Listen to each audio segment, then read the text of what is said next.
लगवाई गई और तो और गुंबद भी लगवाए गए। यहीं पर ही पार्लियामेंट बिल्डिंग बनवाई गई, राष्ट्रपति भवन बनवाया गया और हाँ कैनाट प्लेस भी। इस पूरे इलाके को, इस पूरे शहर को 169 ब्लॉक्स में डिवाइड किया गया था, जबकि इन सबको फिर अलग अलग जोन्स में भी बांट दिया गया था। बाद में अंग्रेजों ने इसी ने शहर को ही अपनी राजधानी के तौर पर भी इस्तेमाल करना शुरू कर दिया था और ये अंग्रेजों के द्वारा बनाया गया वही नया इलाका है कि जिसको आज के दौर में न्यू दिल्ली कहा जाता है। अस्सलाम वालेकुम वरहमतुल्लाहि वबरकातुहू। उम्मीद है आप सब खैरियत से होंगे। मैं भी अल्हम्दुलिल्लाह, अल्लाह का लाख लाख शुक्र एहसान है, खैरियत से हूँ। दोस्तों आज हम बात करेंगे दिल्ली दोस्तों ये वो दिल्ली है जो हमारे हिंदुस्तान की राजधानी है। तो आज का इसका पूरा इतिहास जानेंगे कि ये दिल्ली नाम का इसका कैसे पड़ा और दिल्ली में तमाम जो मुग़ल हुकूमतें आई, तमाम हुकूमतें आई हैं, तो ये दिल्ली को कैसे आबाद किया गया, किसने आबाद किया, किस तरह से वक्त वक्त में कैसे ये डेवलप हुआ। तो आइए जानते हैं पूरी हकीकत इस वीडियो के ज़रिए से। दिल्ली की सच्चाई जानेंगे हम। और हम सब जानते हैं अभी 10 तारीख को वहाँ पे बहुत बड़ा बम ब्लास्ट हुआ है, तमाम लोगों की जानें चली गई हैं, तमाम लोगों को नुकसान हुआ है। तो उसी टॉपिक पे ये वीडियो है।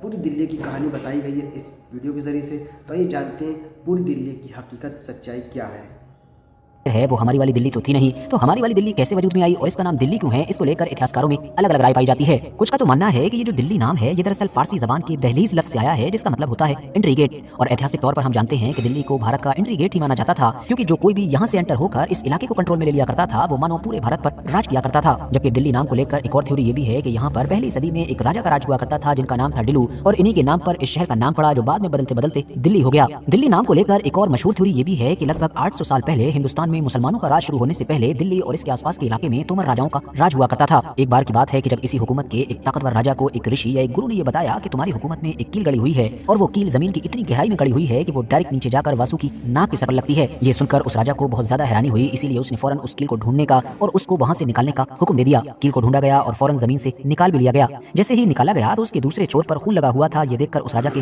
होश उड़ गए, क्योंकि उसने जल्दबाजी में ये कील निकलवा तो दी थी, मगर निकलवाने के बाद उसको गुरु की पूरी बात याद आई थी कि गुरु ने कहा था कि जब तक जमीन में गड़ी हुई वो कील बाकी रहेगी तब तक तुम्हारी हुकूमत सलामत रहेगी। जल्दबाजी में फौरन उस कील को दोबारा से जमीन में गाड़ने का हुक्म दिया गया। जमीन में गाड़ने की कोशिश की भी गई, लेकिन इस बार वो कील जमीन में सही से गड़ ना सकी। वो कील ढीली रह गई, जिसकी वजह से हर तरफ ये कहा जाने लगा कि कील ढीली रह गई है, और उसी ढीली से बदलते बदलते इस इलाके का नाम दिल्ली पड़ गया। अब साथियों, बहुत सारे लोग इस कील वाली कहानी को आज कुतुब मीनार कॉम्प्लेक्स में खड़े हुए आयरन पिलर से भी जोड़ते हैं और ये दावा करते हैं कि कुतुब मीनार के पास ही में खड़ा हुआ ये जो लोहे का पिलर है ये दरअसल वही कील है कि जिसको किसी दौर में उस तोमर राजा के द्वारा गड़वाया गया था। मगर साथियों, दिल्ली से जुड़ी हुई जो तीनों थ्योरीज आपके सामने रखी गई हैं, इसमें से इस कील वाली थ्योरी के मुकाबले में बाकी की जो दो थ्योरीज हैं वो ज्यादा मजबूत दिखाई देती हैं। अब अगर दिल्ली के इतिहास पर नजर डालें तो ये वो शहर है कि जिसके बारे में माना जाता है कि ये शहर 7 बार बसाया गया और 7 बार ही उजाड़ा भी गया। ये वो शहर है कि जिसने हिंदुस्तान का वो गोल्डन एज भी देखा कि जब हिंदुस्तान को सोने की चिड़िया कहा जाता था, और वो दौर भी देखा कि जब भारत को उजाड़ा गया और भारत बाहरी ताकत का गुलाम बन गया। डायरेक्ट मुद्दे पर आए तो आज की हमारी इस दिल्ली का इतिहास 8 से लगभग 900 या 1000 साल पहले से शुरू होता है कि जब इस इलाके पर या इसके आसपास के इलाके पर तोमर राजाओं का राज हुआ करता था। इतिहासकारों की माने तो ये 1052 ईस्वी के आसपास का वक्त था कि जब तोमर डायनेस्टी के राजा अनंगपाल ने एक लालकोट नाम के शहर की बुनियाद रखी थी। ये शहर उस जगह या उसके आसपास के इलाके में ही हुआ करता था कि जहाँ पर दिल्ली में आज कुतुब मीनार कॉम्प्लेक्स मौजूद है,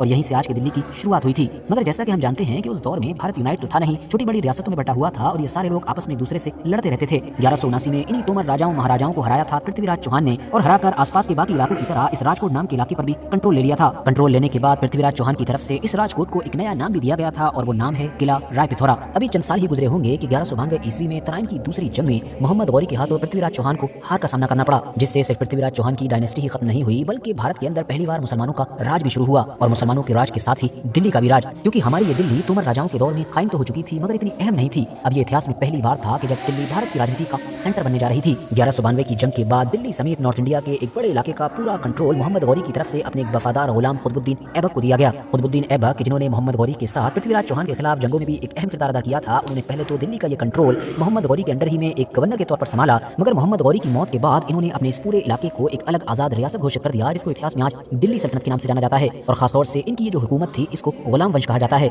इस तरह से कुतुबुद्दीन ऐबक सिर्फ दिल्ली सल्तनत के ही पहले सुल्तान नहीं बने बल्कि पूरे हिंदुस्तान के इतिहास के पहले मुस्लिम हुक्मरान भी बने। कुतुबुद्दीन ऐबक के इस गुलाम वंश का दिल्ली के ऊपर लगभग 1290 तक राज रहा, जिसमें हम जानते हैं कि इल्तुतमिश और रजिया सुल्ताना जैसे कई और भी माहिर और मशहूर हुक्मरान पैदा हुए थे। 1290 के बाद उदय होता है खिलजियों का। अब वैसे तो खिलजी खानदान की ये हुकूमत 1320 मतलब सिर्फ 30 साल तक ही कायम रही थी, मगर इस छोटे से अरसे में भी खिलजियों को एक ऐसा हुक्मरान जरूर मिला था कि जो सिर्फ खिलजियों का ही सबसे ताकतवर हुक्मरान नहीं था, बल्कि उसकी गिनती आज भी भारत के इतिहास में पैदा होने वाले जो चंद सबसे ताकतवर हुक्मरान हैं उनमें की जाती है। इसी हुक्मरान को दुनिया आज सुल्तान अलाउद्दीन खिलजी के नाम से याद करती है। अलाउद्दीन खिलजी के दौर में ही फिर दिल्ली का एक नया हिस्सा वजूद में आया था, जिसको आज के दौर में सीरी कहा जाता है। इतिहासकार लिखते हैं कि अलाउद्दीन खिलजी ने सीरी किले को भारत की हिफाजत के लिए बनवाया था और ये हिफाजत मंगोलों से करनी थी। जैसा कि आप जानते ही होंगे कि दुनिया में तबाही मचाने वाले मंगोलों ने अलाउद्दीन खिलजी के दौर में एक बार नहीं बल्कि 5 बार हमला किया था, मगर हर बार ही मंगोल नाकामयाब साबित हुए थे। 1320 में जब खिलजियों का दौर खत्म हुआ तो तुगलकों का दौर शुरू हुआ और तुगलकों के इस दौर में हम जानते हैं कि उनके सबसे ताकतवर हुक्मरान का नाम था मोहम्मद बिन तुगलक। इतिहास में इनको ताकतवर होने के साथ साथ काबिल भी बताया जाता है और साथ ही कंट्रोवर्शियल भी समझा जाता है। कंट्रोवर्शियल इसलिए क्योंकि इनकी तरफ से इनके दौर में कुछ ऐसे फैसले लिए गए जो बाद में बड़े ही अजीबोगरीब महसूस हुए। किस्सा मुख्तसर ये है कि इन्हीं मोहम्मद बिन तुगलक ने दिल्ली के उस हिस्से की बुनियाद रखी कि जिसको आज तुगलकाबाद कहा जाता है। मोहम्मद बिन तुगलक के द्वारा बनवाया गया वो किला आज भी आप लोग दिल्ली में सीरी और मेहरौली जैसे इलाकों के बीच में देख सकते हैं। मोहम्मद बिन तुगलक के बाद गद्दी आई फिरोज शाह तुगलक के पास और यही वो हुक्मरान थे कि जिन्होंने दिल्ली का वो खास हिस्सा बसाया कि जिसको फिरोजाबाद का नाम दिया गया।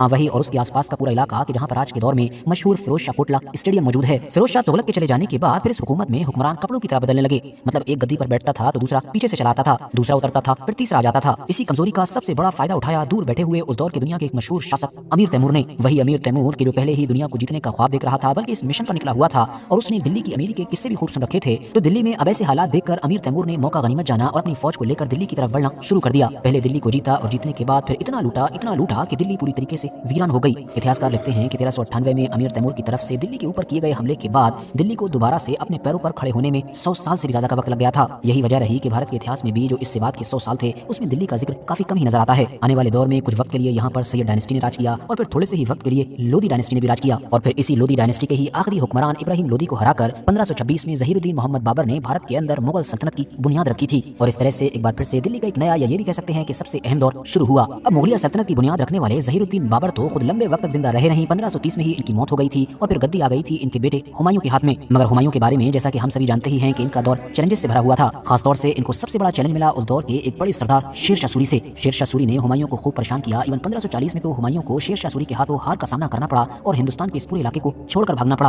अब शेर शाह सूरी ने भी जब अपनी सल्तनत की बुनियाद रखी थी तो दिल्ली में एक नए इलाके को आबाद किया था कि जिसको आज के दौर में पुराने किले के नाम से जाना जाता है। और यही वो इलाका भी है कि जिसको बहुत सारे लोगों की तरफ से महाभारत के दौर से जोड़ा जाता है और ये दावा किया जाता है कि दिल्ली का यही वो खास इलाका है कि जिसको महाभारत में इंदिराप्रस्थ कहा गया है। शेर शाह सूरी ने इस इलाके को शेरगढ़ के नाम से एक नई तस्वीर देने की कोशिश की थी और फिर बाद में जब शेर शाह सूरी की मौत हो गई थी और कुछ वक्त के बाद हुमायूं दोबारा से दिल्ली का कंट्रोल लेने में भी कामयाब हो गया था तो हुमायूं की तरफ से भी इस इलाके को और डेवलप किया गया था। और कुछ वक्त के बाद इसी इलाके में ही लाइब्रेरी की सीढ़ियों से गिरने की वजह से हुमायूं की मौत भी हो गई थी। हुमायूं के बाद जब मुगलों की गद्दी अकबर के पास आई थी तो कुछ वक्त के लिए दिल्ली पर हिमू का भी कंट्रोल हो गया था, मगर पानीपत की दूसरी जंग में मुगलों ने हिमू को हराकर एक बार फिर से दिल्ली को हासिल कर लिया था। वैसे अगर आप लोग मुगलों के इतिहास को गौर से देखेंगे तो पाएंगे कि चाहे बाबर हो, हुमायूं हो, अकबर हो या जहांगीर हो, इन चारों के ही दौर में दिल्ली एक अहम शहर तो था लेकिन राजधानी नहीं था। मतलब ये लोग अपनी सल्तनत को कंट्रोल करने के लिए, अपनी सल्तनत को चलाने के लिए लाहौर और आगरा जैसे शहरों को पसंद किया करते थे। हालांकि इसमें से अकबर तो एक ऐसा बादशाह था कि जिसने फतेहपुर सीकरी नाम का एक नया शहर भी बसाया था और वहां से सल्तनत को चलाने की कोशिश की थी, मगर जैसा कि हम जानते हैं कि वो मंसूबा ज्यादा कामयाब न हो सका था। अकबर के बेटे जहांगीर का भी पूरा दौर गुजर जाने के बाद जब नंबर आया शाहजहां का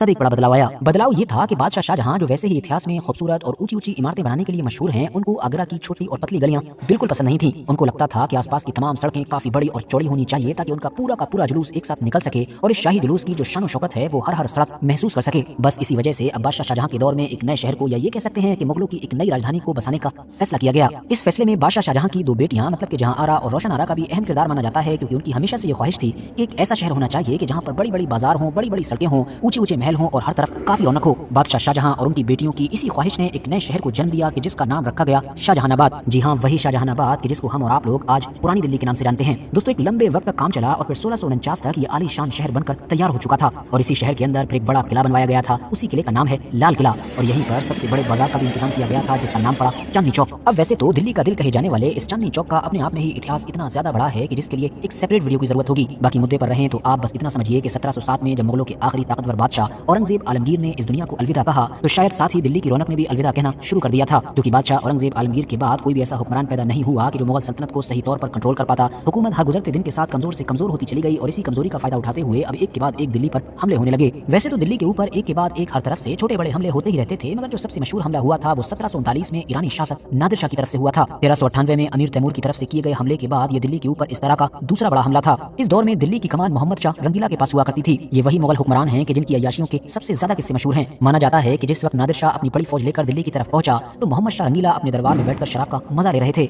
जैसे ही एक दरबारी इनके पास पहुंचा और इनको खबर दी कि नादिर शाह फौज लेकर आ गया है तो इन्होंने उस दरबारी के हाथ से वो खत लिया और पास फारसी में मौजूद जो शराब थी उसमें डुबो दिया और कहा कि दिल्ली अभी दूर है। मगर सच्चाई तो यही थी कि नादिर शाह न सिर्फ अपनी फौज लेकर दिल्ली के पास पहुंच चुका था, बल्कि वो तो दिल्ली का घेराव भी कर चुका था। अब जब हुक्मरान का ये हाल हो तो आप समझ ही सकते हैं कि जंग के मैदान में इस हुक्मरान ने उस नादिर शाह से कैसे मुकाबला किया होगा कि जिसकी जंगी महारत का आलम यह था कि उसको तो ईरानियन नेपोलियन तक कहा जाता है। इससे मुख्तसर ये कि कुछ वक्त के बाद ही मोहम्मद शाह को कैदी बना लिया गया था और फिर नादिर शाह की फौज ने पूरे दिल्ली के अंदर भरपूर कत्लेआम किया और लूटपाट की। लूटपाट का आलम तो ये था कि आप ये कह सकते हैं कि पहले बादशाह मतलब बाबर के बाद से लेकर अब तक मुगलों के सारे हुक्मरान ने बड़ी मेहनत से जो तमाम जमा पूंजी जमा की थी, जो खजाना जमा किया था, वो सारा का सारा एक बार में ही नादिर शाह ले उड़ा था। कोहिनूर और शाहजहां का जो एक मशहूर कीमती सिंहासन था वो भी इसी लूटपाट में चला गया था। इसके बाद अगले कई दशकों के लिए ये दिल्ली शहर अफगानों, मराठाओं, सिंधियाओं, रोहिलाओं और न जाने कौन कौन सी छोटी बड़ी ताकतों की जंगों का गढ़ बना रहा। और फिर वक्त आया 1857 की जंग आजादी का कि जिसके बाद न सिर्फ मुगल सल्तनत ही हमेशा के लिए खत्म हो गई, बल्कि दिल्ली भी अंग्रेजों के कंट्रोल में आ गई। अब बाकी ताकतों की तरह जब अंग्रेजों ने भी दिल्ली का कंट्रोल संभाला तो 20वीं सदी की शुरुआत में उन्होंने भी यहाँ पर एक नए इलाके को बसाना शुरू किया। अंग्रेजों ने लगभग 10,000 एकड़ के पूरे इलाके पर इस नए शहर को बसाने के लिए एक पूरी पहाड़ी को समतल कर दिया था। पहाड़ी को ब्लास्ट करके एक नए शहर की बुनियाद रखी गई, जहाँ पर फिर यूरोपियन स्टाइल में बहुत सारी बिल्डिंग्स बनाई गई।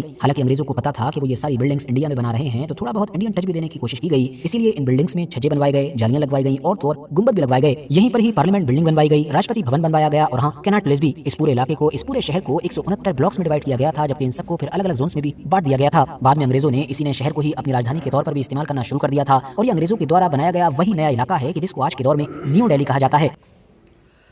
तो दोस्तों, ये था हमारा रिएक्शन जो आपने देखा। दिल्ली की पूरी कहानी, पूरी हकीकत हमने जाना। दिल्ली में कब कैसे क्या हुआ, कैसे मुग़ल हुकूमत आई, उसके बाद क्या ब्रिटिश हुकूमत आई, तमाम चीज़ें हमने जाना इस दिल्ली के ताल्लुक़ से। तो उम्मीद है दिल्ली की सच्चाई आपको पता चली, अच्छी लगी होगी। ये ऐतिहासिक वीडियो बड़ी इंपॉर्टेंट अहम वीडियो थी, तो वीडियो को शेयर करिएगा और अपनी कीमती राय हमें ज़रूर बताइएगा। मिलेंगे इंशाल्लाह आपसे नेक्स्ट वीडियो में। तब तक के लिए अस्सलाम वालेकुम व रहमतुल्लाहि व बरकातहू।